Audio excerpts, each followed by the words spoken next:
Дигайте цените! Дигайте цените! Протестът ми е за якото дигане на всичко. Като почнем от хляба, бензин, какво ли не, ток, вода, какво ли не. Има ли нещо още, което да не се вдига?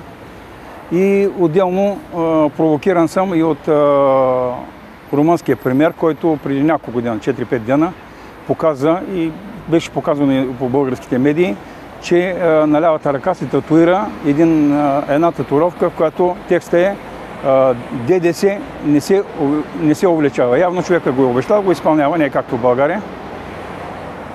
Аз винаги правя по-различни неща. Всички знаят, не само в България, но и в цял свят, че нямам притеснение да показвам която и да е част от тялото си.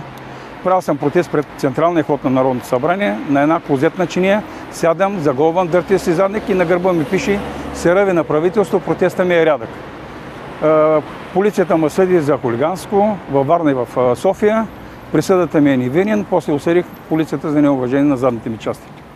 Тая връзка и провокиран от премиера на Румъния с неговата татуировка, аз си татуирам на члена, текстът е да го духате без ДДС. И тъй като остана много място, допълних го с предложението ми до нашия премиер, българския премиер.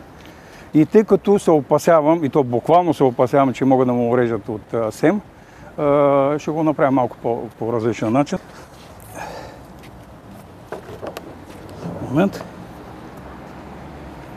Но ви казах, остана много място и затова допълних татуировката до нашия премиер и той да се направи такава татуировка. Допълнение към татуировката.